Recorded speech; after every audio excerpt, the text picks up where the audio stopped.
Hi friends, welcome back to my channel. It is me, Horror Granny, here with another brand new Saturday Let's scrub our hair video. But today, we're going to try and finish what we started last week when I bleached my hair and I told you about one of my favorite 90s movies, Urban Legend. So today I'm going to be applying the hair dye, hashtag not spams. I am not going to tell you anything about what I'm applying because this is not a tutorial, because I am not a hair professional. I am not a professional. I don't know what I'm doing. So Don't do what I'm doing. basically, just listen to the story I'm about to tell you. I'm gonna tell you about another one of my late 90s horror movies. So today I'm gonna tell you about another one of my favorite 90s films, late 90s, because it was released in 1997. So 1 year after Scream hit our screens, we get this wonderfully crafted piece of slasher cinema called I Know What You Did Last Summer. A lot of you are going to say, oh, that was really bad. No, it's not. It's not that bad. I mean, the sequel is bad. The sequel is terrible. Please don't watch the sequel. That one's really bad. This 1997 slasher film, I think it was written and directed, if not also produced, by Kevin Williamson, who gave us a lot of the 90s, like teen, young adult oriented materials, like TV shows and other movies. So he kind of knows what he's doing, and he was like on the prime. He was at the prime of his game. So Kevin Williamson writes this story, and it starred, it has a really great cast. Freddie Prinze Jr., Sarah Michelle Gellar, Jennifer Love Hewitt, and a very, very young Brian Phillippe, who was still married to Reese Witherspoon at this point.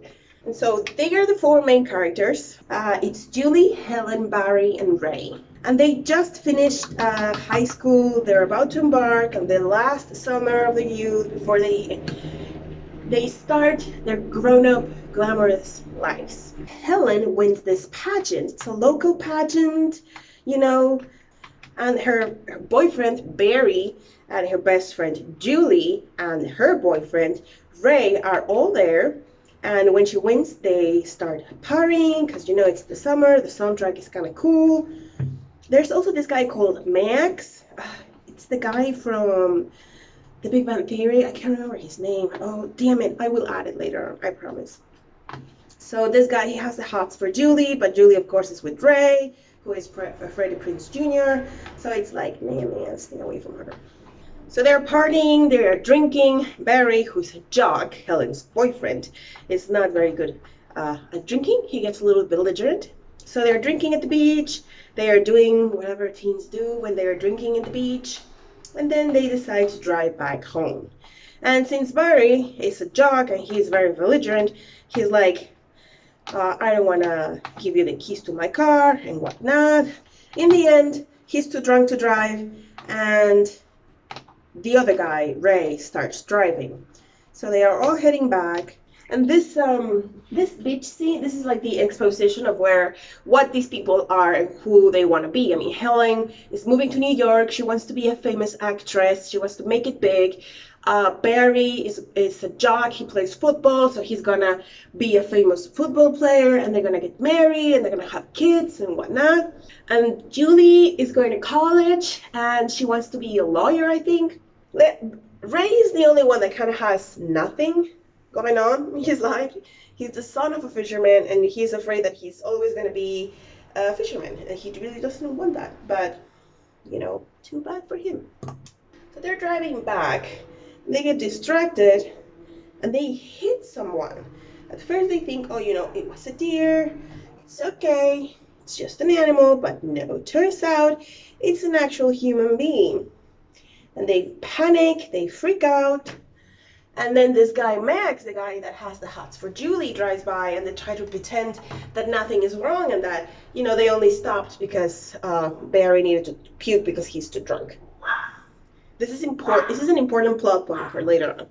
So Barry basically convinces Julie, because she's the one that wants to go to the cops, but they can't go to the cops because their whole lives are at risk. And she would never be able to go to college, and Ray would go to jail, and his future would be damaged as well as Helen's.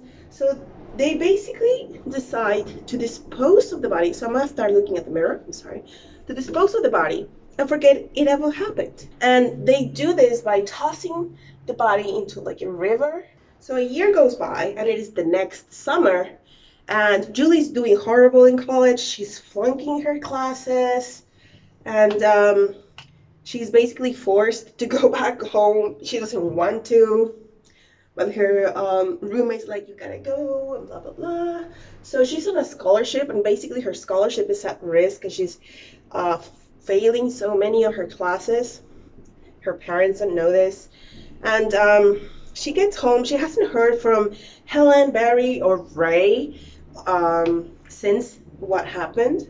That was not a very long-lasting relationship. So she gets home, and she gets this note, this handwritten note without a postmark of any kind, that basically reads, I know what you did last summer. Very ominous, I know, super ominous. And she freaks out, and she starts chasing down her ex-best friends and ex-boyfriend to try and figure out what they're going to do, and if it was one of them, and whatnot. So first she finds Helen. She tries to, well, she goes to Helen's older sister who works at a local store. It's kind of like I don't know, they sell all sorts of things like clothes and makeup and perfume. And she's like, oh, can you please give me Helen's phone in New York because I need to call her. And she's like, New York? She's right there at the perfume stand. so, yeah, big shocker. Helen didn't make it in New York. So she came back, and now she's working for her sister. And Helen's like, no, it wasn't me. Maybe it was Barry. Barry's basically a functioning alcoholic. And he's like, no, it wasn't me. It must have been that guy you were dating, Ray, fisherman, who must be jealous of everything that we've achieved. And Julie's like, have we achieved anything? So they find Barry, who now works for this guy, Max, who used to have the hots for Julie. And of course, he's a fisherman. And he's like, it wasn't me. This is kind of weird, but no, it wasn't me. So they start suspecting the guy, Max, because he's like, he saw them. And so maybe he put two and two together, and he's kind of like trying to blackmail them or something. At this point, Barry it's almost gets almost run over by his own car when he's leaving the gym. Because at first he was like, nah, this is nothing. And that's when he starts taking things seriously. He actually goes and threatens the guy Max. And the guy Max is like, what the fuck are you talking about? So then they start figuring out who the guy that they killed was. And apparently Julie kind of sort of figured that one out because she was feeling so guilty. So it was this young guy who was not much older than them that they found dead. Everyone thought that he'd killed himself because his girlfriend had just died in a car crash apparently. So everyone thought it was a suicide. But they know better. They know that they ran him over, and then they tossed him into a river to finish the deed. I don't care about the pink as long as the yellow is gone. So Julie and Helen pay a visit to the guy's family home, which is kind of creepy place, with his creepy sister, played by Anne Hesh. And she tells them about this guy that came to visit after the funeral, claiming to be a friend of the guy. And she remembers she thought he was very sweet and whatnot. And they're like, oh, that's our suspect. So after Barry threatens the guy Max actually gets killed by the killer. The killer he's wearing kind of like raincoat outfit of some sort, like all plastic, and he also has this fishing hook on his hand, so that's like the killer main MO is using this fish hook to kill his victims. Very reminiscent of the hook on the hand killer from Urban Legend, of course. So Julie and Helen visit the sister. They don't get that much information other than there was this guy that went and visited, and he was not really friends with the guy. He looked a little suspicious, but whatever. So they get back, and that night the killer breaks into Helen's bedroom and he cuts up her hair. So I know, so tragic. So Helen's like feeling very violated because all of her hair got cut off, and she has this pageant thing coming up. I mean, she's no longer a contestant, but she has to like give the crown to the next girl. So she's like, damn it, my hair. And they start discussing this, and then they find the guy Max. His body is inside Julie's car, in the trunk of her car. And there's this note, I know what you did last summer, you know, they still threatening them. So now everyone has had something done to them. Barry was almost run over. Julie keeps getting these messages that there's a corpse in her car, and Helen got her hair cut off. But Ray, the fisherman, nothing's happened to him. So Barry starts suspecting him. Pretty much everyone starts suspecting him. Since Helen still has to go to this pageant thing, Barry is now the appointed bodyguard, and he's with her all during there's a parade and the whole pageant situation, except that kind of backfires on him because he's at the same balcony that last year, but he's alone. So the killer sneaks up behind him. Helen's in the stage. She can see all of this. And she starts screaming that someone's killing Barry, but nobody pays attention to her. They think that she's like acting or something. Just kind of. And then there's a cop that actually shows up, and they search the balcony and the backstage. They don't find Barry or anyone or anything. And the cop actually is like, okay, so well, let me drive you home. On the way home, they find this person who's having trouble with their car, and the cop, of course, gets down of the police vehicle, try and help them out. Turns out it's the killer, and he kills the cop and starts chasing Helen. Helen runs, and she escapes the killer. She runs over to her sister, who's locking up the store, and they both run into the store. The sister separates from Helen because she's going to lock up the back door, because the killer can also walk into the back door. The killer does, kills Helen's sister, proceeds to keep on chasing Helen down this alley, and she can see the people at the parade, but she never manages to catch up to the people on the parade. And she gets killed. Meanwhile, all of that is happening. Julie is deep into researching who is this guy that they killed and what is going on. And she starts suspecting that maybe they didn't kill the teen guy that they thought initially they had killed. So Julie finds all of this sort of inconsistencies. She's still kind of suspecting Ray. So when she finds him and the boat that he has, the name of the boat makes her remember the guy that supposedly visited the sister to pay his respects, and so she immediately suspects him. She starts screaming, trying to get out of the boat. He's like, Calm down, what the fuck is wrong with you? this other fisherman happens to be there, and he's like, oh, jump into my boat, I'll save you. So she's with this other fisherman called Ben, and that's when she realizes that Ben is the father of the girlfriend of the guy that they thought they had killed, except they didn't kill that guy. No, that guy was killed by Ben. Ben the fisherman killed his daughter's boyfriend because he blamed the guy for his daughter's death. They ran him over when he was disposing of the guy's body. So she's like, Oh shoot, I made a mistake, should have stayed with Ray. so she's kind of like fighting off this really big fisherman guy, and she escapes him. He's hunting her with the hook, of course, because that's the weapon of choice. She walks into the freezer, because they are fishermen. They have huge freezers to put all of the fish that they catch. She finds Barry and Helen's corpses in there, so she freaks out, she screams.